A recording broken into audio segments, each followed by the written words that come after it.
Yay.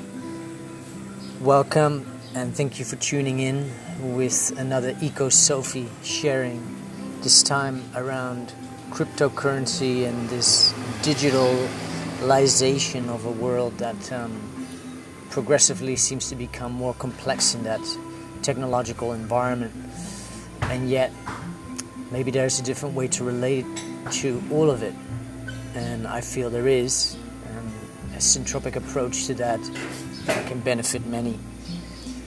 If after this 40-minute dense rant in which I dive in and out through human ecology, interpersonal, interpersonal, relating to what may be resisting in us, what may be feeling an attraction towards the whole exploration of it all, heroes' journeys, the grander visionaries in the space, how do we make sense, where to put our energy, how to align ourselves or not. All of this is just an open space for exploration. And if you feel to reach out afterwards because you're intrigued or you're confused or you feel attracted to learn more or hear more or just sound something out in reflection, just know that all of that is welcome.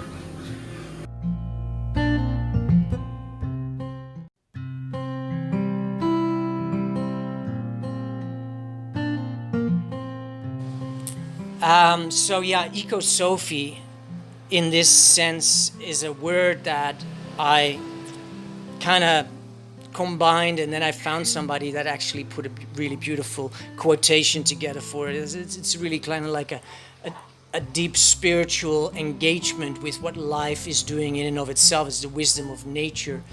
And it's just a beautiful lens through which I like to engage, which I call the Syntropic lens, to this world of finance. And in this regard, I have a fantasy of launching the Brave coin, or the token within the Brave New Life community. And this is something that in our social media ecosystem, I have kind of worked enough towards to be able to run a beta test with it. And with that, I thought, wouldn't it be lovely to just talk about what, this whole world of money even is?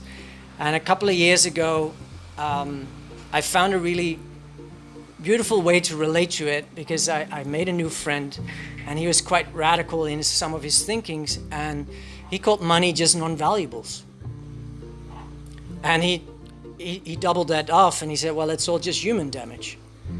And I was like, wow, that's pretty radical to, because I was born into this world where money is just part of, and money is just money, and we all just know what it is, right? Well, do we really know what it is? And many of us know that it's none of the things that we were necessarily told it was, because it actually doesn't really exist, but it does exist. And what is human damage in this concept, or in this context, is grown-up human beings that are practicing fantasies without comprehending that they are fantasies.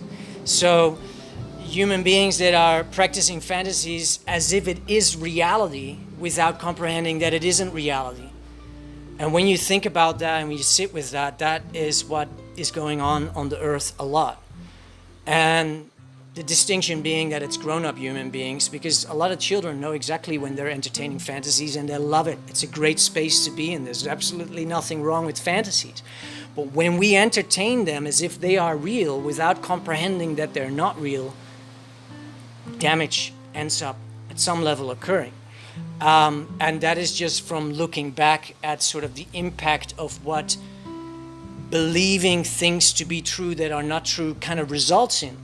Power over another human being worth more than somebody else. Kings, queens, royalty, lords, dukes, all of these concepts that are somehow associated to some form of expression of wealth or royalty or whatever bloodline ideology people may entertain around it.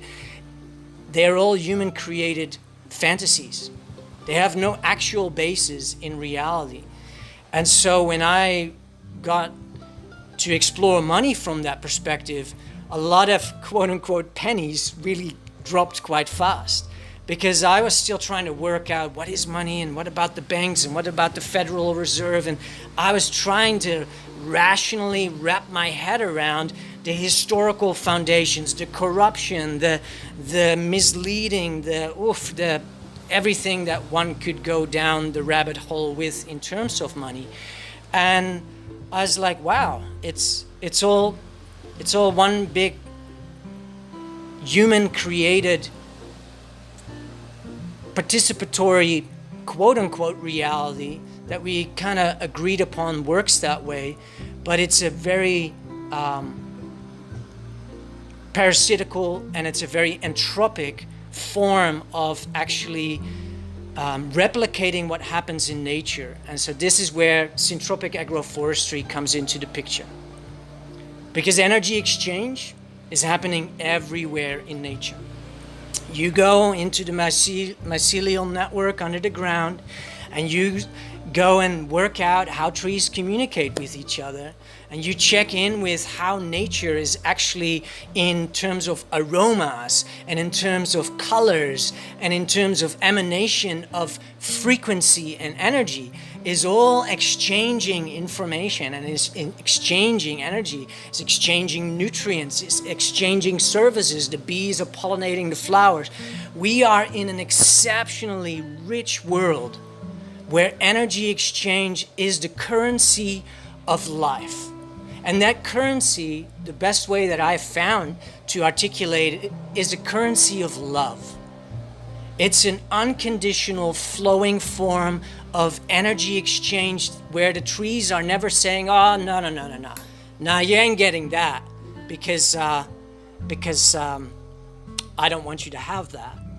It's that nature is in such syntropic harmony with itself that the posing question, and this is something that is still somewhat existing in human ecology, in the Japanese cultures and some of the other more what we may be calling timid cultures, if we understand them a little bit.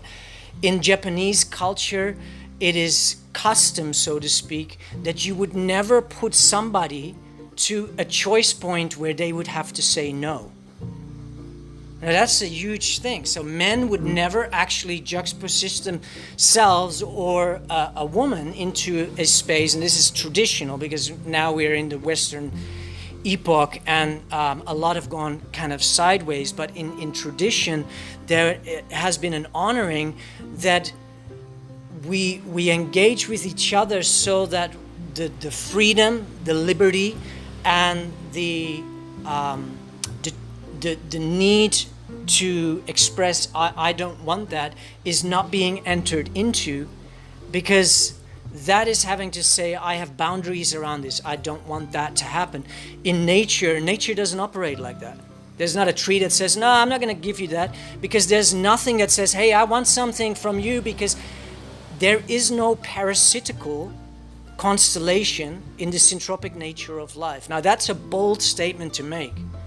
But once someone has gone through the study of syntropy and has really looked at life through this renewed viewpoint that is so different from what we have been shown, taught, what we have been brought up with, and what we were born into. We have been born into an artificially induced state of consciousness that has come to believe that there is lack and scarcity, there is a need to control, there is a need to securitize and protect, because other. If I don't do that, then.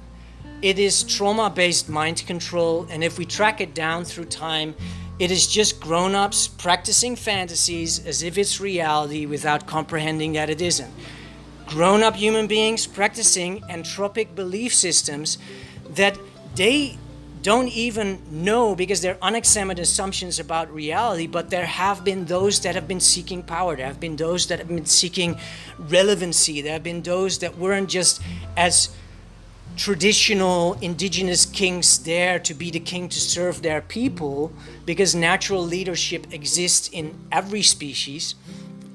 There have been damaged humans that have sought gratification for themselves, call it the ego, I call it human damage, and it's led humanity down a pathway. If we track it back, it's the age of empire, it's the age of reason, it's the glorification of mind, it's all this artificialized scientific rubbish that has all been conjured up, and it's come all the way back from the Greek era into the Roman era, and we can follow it all through, and it's been very patriarchal, it's very male driven, and we can say, well, that's just the greater cycle between the feminine and the masculine energy on our planetary human ecology. And I would say, yeah, that's a really nice way to just let all of it just kind of off the cuff and be like, no, we are here now. Do we continue the transgenerational hand down of trauma, or do we find a way to enter into a syntropic relationship with life, which is a loving relationship with life and all our relationships? And so what in EcoSophy comes forth in many of the sharings that I've done without even calling them EcoSophy in the past, is that the indigenous mind song really becomes very evident. And the indigenous mind song is attached and connected to the heart's knowing of peoples of the earth that remember the interrelatedness of all of life, that remember that the strategies and the patterns of life are not only sacred and in relationship with each other, to serve each other, to generate and procreate and foster into motion more of itself, more of life. They have also retained the awareness on how to be in a serving relationship as the individual species that we are.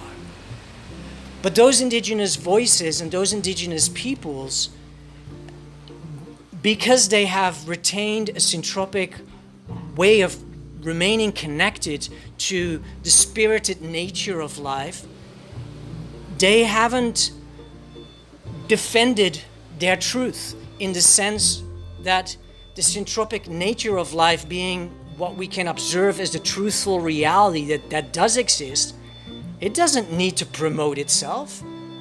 The truth doesn't have to bring up all sorts of additional arguments or additional concepts to substantiate its own existence. In that sense, nature isn't trying to promote what it's doing. It just is. And so what I like to relate to nature as a human being too is that it's just in the business of isness. That's just what it's really good at, and it's really successful at that operation. And as I have talked in the past about succession, which is one of the study fields in syntropic agroforestry that looks at how life follows life onward through phases of succession. And when we understand this in a comprehensive manner, we can plan out our agroforest for the next 50 years, but plant everything today. It's just about how do we can plant the radishes, the lettuces. I'm living in the tropics, so I would plant the taros, I would plant the kangkungs, I would plant the parsleys, the cilantros, the herbs. I would plant the vines, I would plant the tubers, I would plant the creepy crawlers, I would plant the pioneer species, I would plant the very fast-growing pine species. I would grow the harder wood, I would plant the harder wood species, like kauri pines and other such rosewood type hardwoods. I would plant the mango trees and the durian trees and the mangosteen trees and all the bananas that I would like, and I would plant coconuts in there, because they all come to fruition and maturity at a different stage, at a different time maturing place on the timeline that agroforest will be in existence. And then my job as a human being will be to manage that ecosystem. And so the study of syntropic agroforestry allows us to also see what our natural role and function as a human being in the natural world can be. One of the great functions of syntropy and the study of syntropic agroforestry is that it takes humans out of judgment. Because everything that we've been told and taught has come out of an industrial mentality. And actually, when we observe what life is doing, we can discover that most of what we have been taught is actually not even true. There is no such thing as weeds. At best, you can call them volunteer species, or you can call them just very benevolent contributors. And the reason being is that one of the kind of core notions that I derived out of syntropic agroforestry, and this is where we'll very soon we'll go into this crypto space, is that everything in life is performing a function with purpose. Everything in life, I mean like everything in life is performing a function with purpose. That is ongoingly active, and in our human individuated experience, there's a lot of things that we don't see or have no awareness of that they're even in our field. The reason that they're not coming up into our awareness is because they're not performing a function with purpose. And what is the function of purpose that a lot of things that come into our field are performing for us is that we as human beings are wired to be sovereign, free, and whole, both spiritually, emotionally, psychologically, and physiologically thriving in ourselves. We have been bonsaied as a human species by the quote-unquote damaged powers that were, and in that we've been kind of over the course of many generations been kind of cultured into a way of relating to life and reality that actually isn't the full story.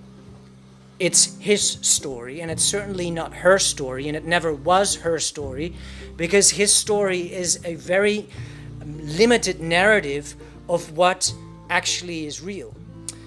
The funny thing is, though, is that if everything in life is performing a function with purpose, and if the predominant function with purpose for me is to return to my wholeness when things come into my reality and I emotionally react, for instance, then I have a lot of opportunity to do work within and find those parts and pieces that still want to come home. And I'm not going to go into disassociation being a totally real and totally witnessable and totally... It's an amazing field, the internal landscape of our human biological form. What I want to go into in relationship to the function that all of life is performing with purpose is that where we are today, the industrial complex, the extractive, destructive, corrosive, erosive, pollutive, whatever we want to call it, Western approach to life and reality in the name of economy and progress, I suppose, is all performing a function with purpose. On the individuated level, to return us to our sovereignty, remind us of our initial and innate freedom, and we get an opportunity to do that ourselves. Nobody's going to take you by the hand and say, all right, well, here's my magic wand. Now you can be sovereign. That is something that, unfortunately, and yet at the same time, cosmically, very beautifully, we have a responsibility. We have the ability to respond to the circumstances and events. It's just very, currently, I could still say unfortunate that we have been so severely dejucated. But the study of syntropic agroforestry and the relationship re-engaging with life and restoring that dissolves one very beautiful aspect of reality that in our Western world we have really lost touch with, and it's called death. The Western world has a totally entropic, fear-based, trauma-based, avoidance-based, commercialized way of relating to the process of death. Death is an intimate part of the process of life, and you couldn't have life without death. And when we study syntropic agroforestry and we look at succession, one great-grandfather tree comes down in the rainforest because he's lived its life. And he takes down many other branches of other trees, and sunlight hits that ground again, and new sprouts can come and emerge. We could say, well, that tree is dead now. No, that tree is full of life. Because life is full of life. Whether it's a little molecule, it's full of life. Whether it's a human body, it's full of life. Whether it's a tree that falls over, it is full of accumulated biodiversity. And this is one of the main strategies that we can derive through observation of the natural world around us, is that what life is working towards is accumulating more quantity and more quality of consolidated life into its ecosystem. So there is an ongoing accumulation of quality and quantity of consolidated life. So life consolidated into more life is continuously being consolidated into more quality and more quantity of life. And so that is what is happening on the earth, in nature, in the actual living reality. Now, one may say, well, when are we going to make this jump into the crypto digital world and computer and tech and fiberglass wire cables and Wi-Fi and 5G towers, and how does that have anything to do with nature? Well, it is a very consolidated form of life. It's been life that has been changed. It all came from the earth, to the best of my knowledge. Yes, there have been some alien spacecraft and there has been some back engineering going on, but most of what we have and are working with, like my little telephone here and your paintings on the wall and the bed that you're on, or the shoes that you wear, everything comes from the earth. And so everything has just changed form. And that is because we as a human species have gone through a extractive process. And where we are with all of that now is that we can make use of the function of all that quote-unquote destructive orientation and just very neutrally look at it and just question the function. What is it performing? And because in Syntropy we look at life through time, we question the function of its succession. And so when we look at money and we look back at money, where it started with bags of coins and Robin Hood and the dukes and all of that, you know, the golden chests and whatever other Hollywood narratives we've been sold about it, treasure, rubies, coins, shiny metal objects, that has been one succession. And it's very obvious that we are currently on the earth entering into a different succession, a digitalized form of a human-created fantasy that never was real, but you know, you could touch it and try to bite the coin, but you can't eat it. We are now moving very obviously, and it's very already here, into a next successional expression of the concept of money and the concept of energy exchange, which is a very natural form. And so what I witness humanity doing through this process of expanding its technological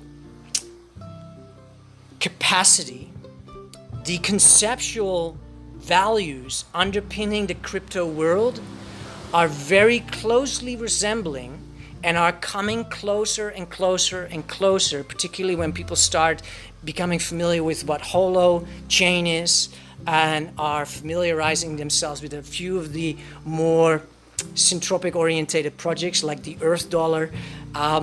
There is a consciousness of returning home to innate natural understandings that humanity is regaining access to, not through the indigenous world, but through the technologicalization of what we are doing in this great ramping up that we are all in, whether we like it or not. You can go to the forest, you'll get great reception there, because there's a great connection with nature.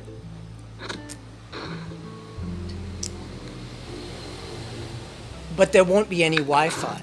However, if you come out of that space again, then the digital world is still ongoingly advancing. Now, the challenge with coming to relate with this digital advancement from a place that I would call syntropic is that a lot of people are unfortunately very jaded and unresolved with what I call the world of men. And so what this crypto world in large swaths is a great re-emergence of. It is the individuated leadership or reclamation of the masculine. Because I can tell you there's not a ton load of women that are totally down in the crypto space, launching all the projects. This is a very head-heavy environment that is operated in a lot by men. And I'm not wanting to make a distinction. It's just an observation that it's for a lot of feeling-based human beings that are more in tune with their femininity. It's not necessarily the most attractive space, but some people are experiencing a great repelling, a great like, oh, I don't want to have anything to do with that. This has to do that technology comes out of the world of men. And gosh, you know, where do we need to start in order to find our jadedness, our traumas? The reality is that none of us were raised by our parents that said, look, we're using this thing called money, and it's not actually real. But we have all kind of agreed that it's working for us to be able to get the things that we want. Now, and that's where our parents would have left it. A child goes, okay, so money is not real. That's good. Good. Well, let's go use money because you said that it's working. And so with that part missing, we've been led to believe that money is real, that money is needs, and its challenges. And some people have been very prosperous and very effective in this world. I've not necessarily been one of those because I went through some great early childhood imprinting around the world of men and money because my parents lost everything while my mom was pregnant with me, which has given me some great trauma-based imprinting that has made me a total community-orientated mammal, so to speak. So benefits of trauma, the blessings of human damage. Where I see that I'd like to take future conversations towards is to kind of melt the frozen or the friction energy towards the crypto world. And that is not something that you can dissolve or soften yourself into by just having more exposure to it. And that's actually probably just going to perform a function with purpose to kind of trigger a little bit more of the, I don't really like this space, because there may very well be something in the underbelly that is still alive in our own cells that speaks of the damage that we experienced in relationship to the world of men. And so, archetypally speaking, this is something that I go into in some of my internal landscape navigation in how to restore wholeness, is that archetypally there's the world of the mother and there's the world of the father. And innate in nature, the primary he, as I like to call it, has natural talents, gifts, and qualities that are natural to him to be expressing. And in our human ecology, we as younglings, as babies, we actually innately anticipate those natural qualities to be forthcoming and to be informing us so that we can come to know who we are. And the same goes for the mother, which is the world of love. And it's the world of nurture, and it's the world of nature. And she is naturally wired to perform very beautiful, innate functions that we can also witness in how other mammals are. It's not the father that is suckling the little youngling on the tit, because that's just not how it's quote-unquote designed. And so there are archetypally different aspects of reality, and the syntropic orientation is the world of nature, is the innate and intrinsic awareness, is the world of love, is the world of nurture. And I'm not wanting to enter into the, is it nature or nurture, is it the environment, or is it that kind of philosophical conversation I've kind of moved past, because when we return to a syntropic way of relating to life, we get an opportunity to feel again, to feel with ourselves what ourselves innately know about what is true, and not necessarily what is right or what is wrong, because that doesn't actually exist in the full reality in this existence, in this creation. Everything, however, is performing a function with purpose. And what I just want to leave kind of like today's kind of rough opening into the crypto space with is that it's a fascinating new frontier in which men are stepping up while the world is going through what is called the Great Reset, that is run and operated by psychopathic, totally damaged, distorted, confused, satanic, luciferic. You want to put any of those sounds on there, if you dig far and deep enough, it's all there. There are currently, and I'm not excluding women in this space at all, but the beautiful thing that I witness is that there are very beautiful, grounded, earth-connected men, and also a whole bunch of really weird, out there tech people that have no connection with nature.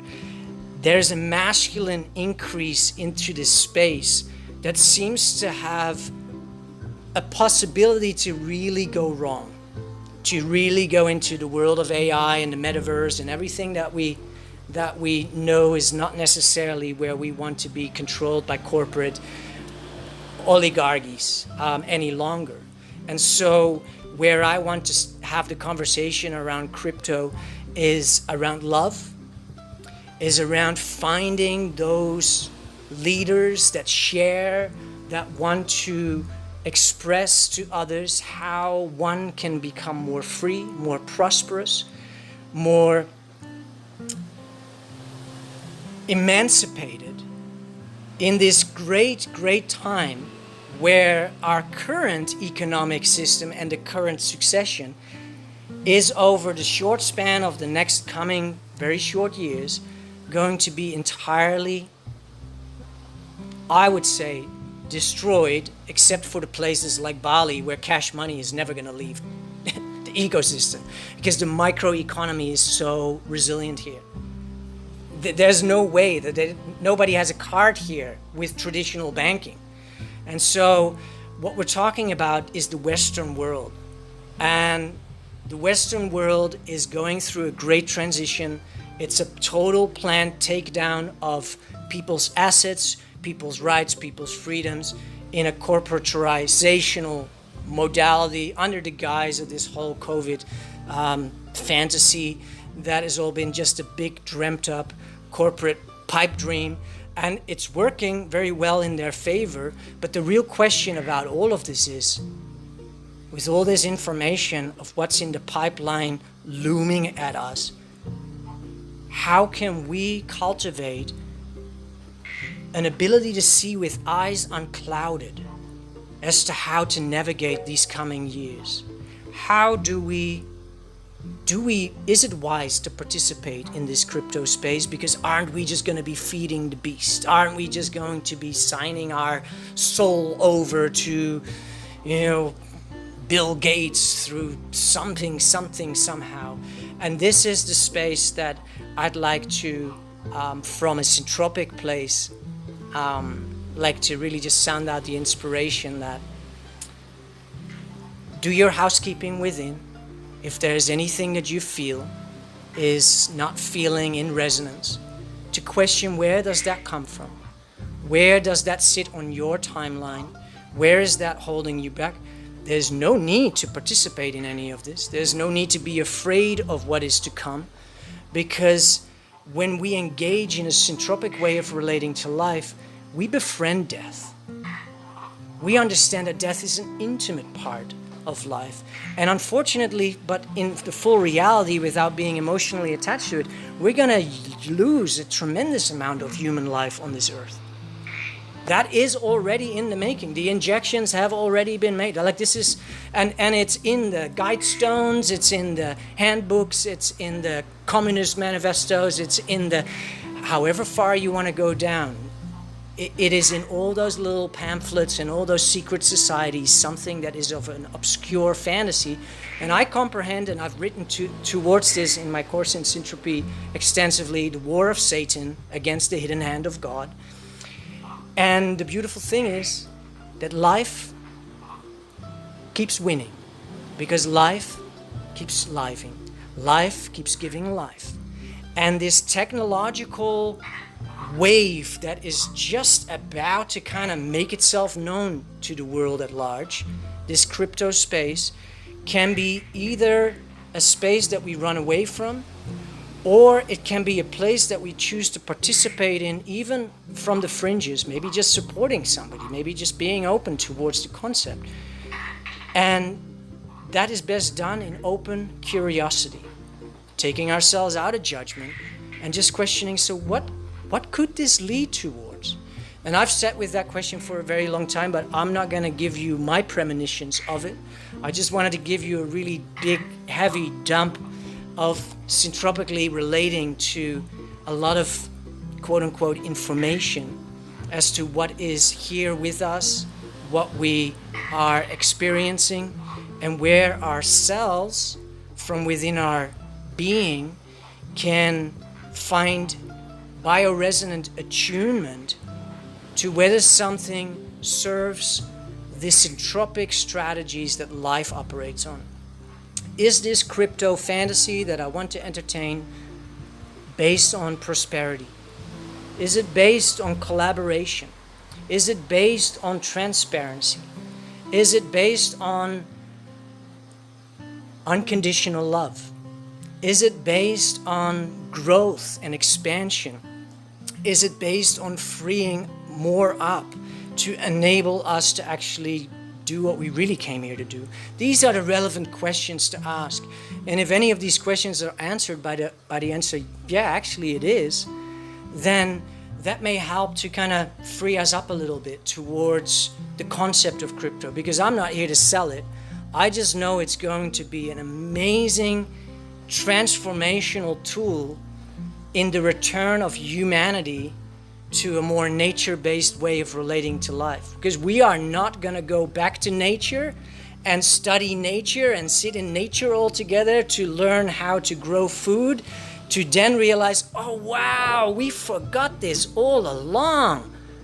No, we're going to actually develop the technological and organizational infrastructure through systems like DAO, decentralized autonomous organizations, that will restore the consciousness of us as a human species being responsible for the stewardship of this, our Earth as a whole. And currently it looks like the mining and all the tech infrastructure is weighing so heavy.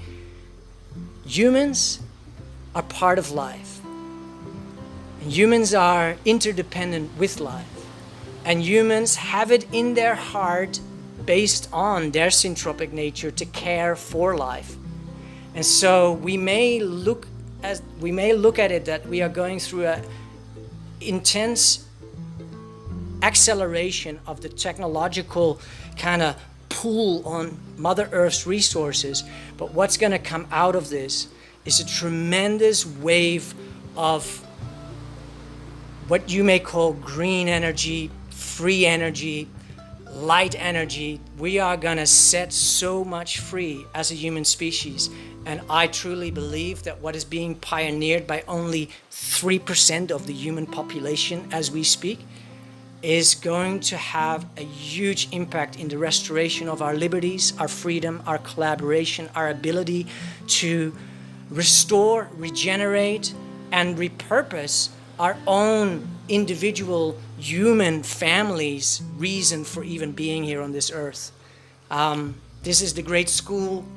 We came at a great time, and I think that it is just a beautiful space to be open and to be able to question the function if we have emotional reactions to the world of man, how we may dissolve that within so that we may return home to Syntropy more ourselves. That is my 50-minute rant on Syntropy and human ecology and the cryptographic space that I've been exploring. And I hope that it's been entertaining, and I hope that maybe you have a new thought or two or some curiosities. And I have nothing to sell, I have no pitch to make, I have no program to join at the moment, because EcoSophy is just a space to feel, a space to be, and a space to curiously be open to remember more of what we can. So if anybody has a question, if anybody wants to just say something, I welcome. The floor is open. You can unmute yourself, and I'll be happy to just relate with anybody that has anything to say. I am going to take a sip of water.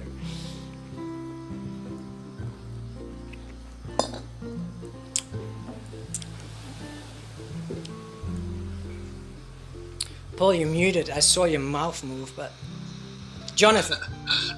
There's that many. Yeah, sorry. Jonathan, do you want to go first? Sorry. All you, Paul. I'll go after you. Okay. Wow, I'm glad I knew you before this call, mate, because that was a mouthful. I thought I'd just gone off the planet for a second there. I thought, what's he on about now? No, brilliant. Excellent presentation. Just three observations, because you covered obviously a lot of stuff in there, but I just want to put...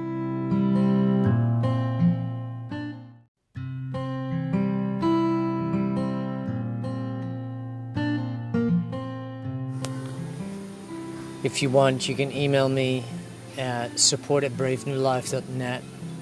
You can contact me through my website personally at sovereignsharing.net. There's many ways that you can find a way to reach out if that feels relevant. For now, simply enjoy.